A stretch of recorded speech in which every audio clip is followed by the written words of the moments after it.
This is weekly maintenance at the Nelsons for May 2nd.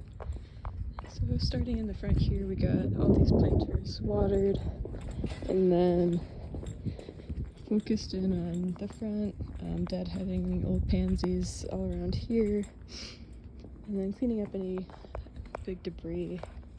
We weeded a whole bunch throughout this ground cover. There was a lot of grass and dandelions growing in it. So we took care of all of that through here and then got everything fluffed. There was morning glory and stuff kind of on this second level that we also pulled.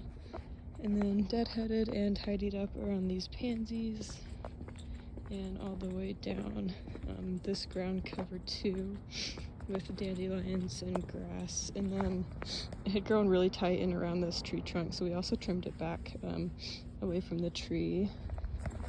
And then also did some weeding and stuff in this section here. Up here,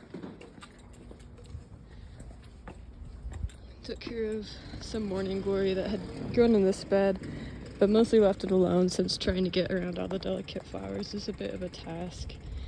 So we just weeded it and then called that good. And we also weeded and fluffed in these upper beds around here. And weeded, picked up debris and everything along this side as well. There's lots of weeds in this lower bed that we cleaned out. And then we left a lot of these puddles alone. Did a little bit of a sweep, but they're all still falling from these trees up here, so it's a bit fruitless to clean them all up right now. So that's something we can tackle next time if the trees are done flowering. But we did get all of the weeds in these beds and weeds throughout this pathway. And then gave everything a fluff. Weeds and fluffing here.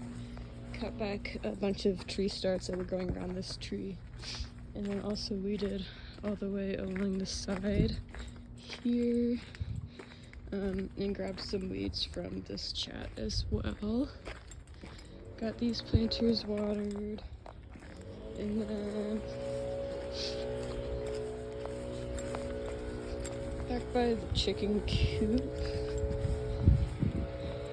a whole bunch of weeds had grown in just kind of everywhere. And we got as many of them as we could, but I'll show you the back over here.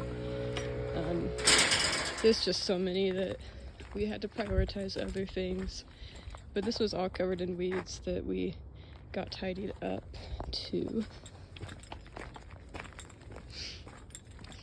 One section of weeds that we weren't able to get to today due to time was just these, this little section of beds right here.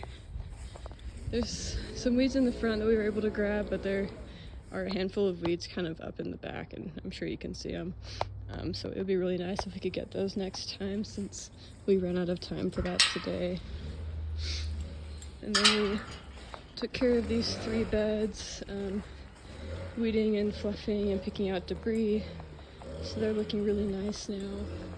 Both of these trees are doing pretty okay, but it does appear that this tree closest to the house is dead. It's not budding or anything. And then we weeded, raked and fluffed up here. This turf is sort of horrible for raking. It's covered in dust and everything. So we did our best, but it's not a great environment back there for cleaning. Got these cleaned out, and then you can see the weeds back here that we weren't able to grab. We'll be able to grab those next time. These planters are all looking really nice. We made sure all these got watered and then deadheaded a little bit. And with the jasmine here, it does still have a little bit of a crispy top. Crystal says she thinks it's because of the cold. So we spoke to Cammie today and suggested that maybe she could cover them if they get snow again. I think that would be nice, but excuse me, but otherwise the planters are looking really good. We got them deadheaded and then everything thoroughly watered again. with over here, there was just a few weeds that we picked up all along the side. I was hoping we could get to shaping this today, but we weren't able to. So we can do that next time to make all the balls look a bit more round. And then all these got watered as well.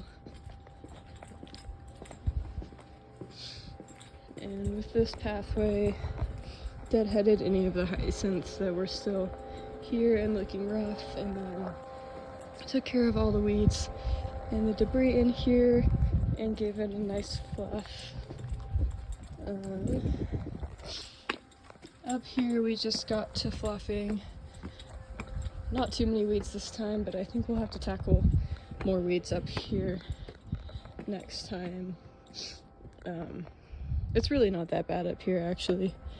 We'll just have to keep an eye on anything big. Next time I would also like to see what we can do about these boxwoods. If they have green a little bit further down that we could cut them back to, since they look more rough than most of the other ones. And then up here we got all of this weeded and tidied up, fluffed and everything, defined the grass a little bit more, and then took care of a lot of grass and stuff that was popping up in here, and dandelions on this side. We got that all the way down here. I think that's everything. I didn't mention the front up there, but Crystal's blowing over there, so I can't get close, but we tidied up the hellebore bed and then deadheaded some of the planters. On this side, we just took care of debris and weeds and everything. It's still holding pretty solid from last time, besides some of the pansies needing to be deadheaded. Left the creeping Jenny here since it hasn't grown up too much onto the sidewalk, but if it's grown significantly by next week, we can definitely give it a little bit of a trim. So next week, we can just focus attention kind of on the poolside beds again, and then trimming some of the boxwoods that are still looking a bit crispy. All the other ones have a lot of nice new growth on them, so I'm not too worried about these. And then definitely keeping up with grass and dandelions growing in the creeping Jenny. They're really hard to see unless you look closely, so they take some time to pick out, but if we don't want them to get too big, we definitely have to pay attention to that. But yeah, I think that'll do it.